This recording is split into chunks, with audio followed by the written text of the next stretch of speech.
The cantina fell silent as Commander Zekthara limped to the center of the room, his cybernetic leg whirring with each step. The grizzled Vorthan veteran's scarred carapace gleamed under the dim lights as he settled into his usual chair. Surrounded by a mix of species, all former soldiers who had served in the Terran Wars. "Tell us again about the humans," whispered Pilot Nix, a young Zalarian whose wings trembled with anticipation. "The stories the command feeds us, they can't all be true." Zekthara's 4 eyes fixed on the youth, memories flickering like dying stars behind his gaze. He reached for his drink with a trembling claw, the synthetic alcohol doing little to numb the phantom pain in his missing limbs. "Which stories, youngling? The ones about their honorable warfare?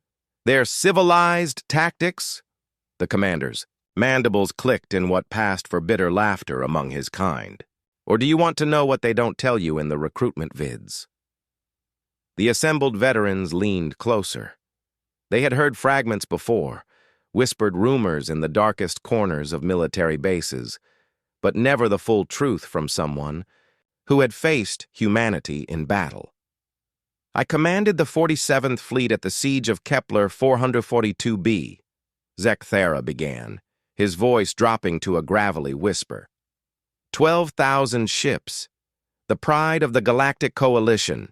We thought we were bringing civilization to a primitive species that had barely achieved faster-than-light travel." He paused, taking another sip before continuing. "The humans had established a colony there, maybe 50,000 civilians, protected by a single orbital defense platform and a handful of outdated frigates. Our intelligence suggested complete surrender within 6 hours. "But that's not what happened," interjected Lieutenant Yura, a crystalline whose faceted body pulsed with nervous energy. "No," Zekthara confirmed. "What happened defied every rule of warfare we knew. When we demanded surrender, the human commander, a female named Admiral Chen, sent back a single message: 'Come and take it.'" The cantina's patrons shifted uncomfortably. That phrase had become legendary among coalition forces, but few knew its origin. "We began orbital bombardment at dawn. Standard procedure. Target military installations, disable infrastructure, minimize civilian casualties. Within hours, their defense platform was space debris, their ships scattered or destroyed. We prepared for ground invasion, expecting token resistance before inevitable surrender."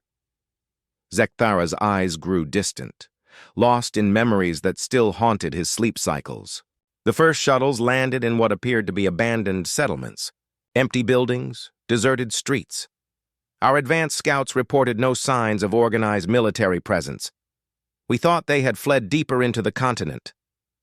Then the dying began. The silence stretched like a taut wire. Even the cantina's usual background noise seemed to fade away. "They didn't fight like soldiers," the commander continued. "They fought like something else entirely. Every human, male, female, elderly, barely adult younglings, became a weapon. They had prepared for months, maybe years, turning their entire colony into one massive trap." He gestured with a scarred claw toward his cybernetic leg. "Improvised. Explosives hidden in children's toys, snipers in school buildings, booby traps in medical facilities. They used our own rules of engagement against us. We couldn't destroy hospitals or schools without losing our civilized status, so they turned them into fortresses.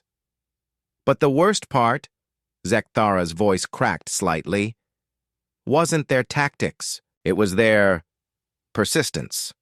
When we cornered a group of human fighters, they didn't surrender. They fought until their last breath, then activated suicide charges rather than be captured. When we took prisoners, they would gnaw through their own restraints or find ways to kill themselves rather than reveal intelligence. The Zalarian pilot's wings had gone completely still. That's not normal behavior. No species fights to complete extinction. That's what we thought too." Zekthara nodded grimly. "But humans, They have this concept they call scorched earth. If they can't win, they ensure their enemy gains nothing from victory. They poisoned their own water supplies, destroyed their food stores, burned their libraries and data centers rather than let us access their knowledge. He paused to drain his glass, the alcohol finally beginning to dull the sharp edges of memory. The siege lasted not 6 hours, but 6 months. We lost 400 ships and 30,000 ground troops taking a single colony. The humans lost everything. Every man, woman, and child died fighting. But in those final days, something changed in how we viewed them. Admiral Chen held the governor's mansion until the very end. Zekthara continued.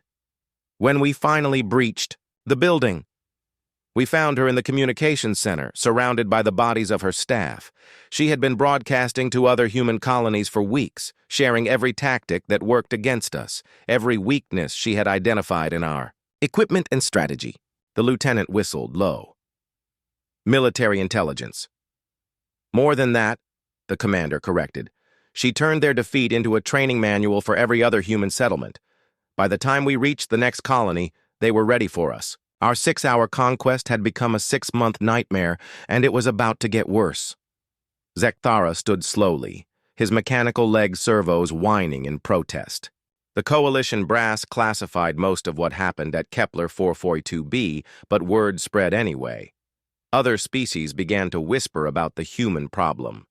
Not because they were technologically superior, their weapons were crude, their ships outdated, but because they fought with something we had never encountered before. "What's that?" the young pilot asked. "The absolute certainty that some things are worth dying for," Zekthara replied. "Most species fight to live. Humans fight to ensure. Their ideals survive even if they don't."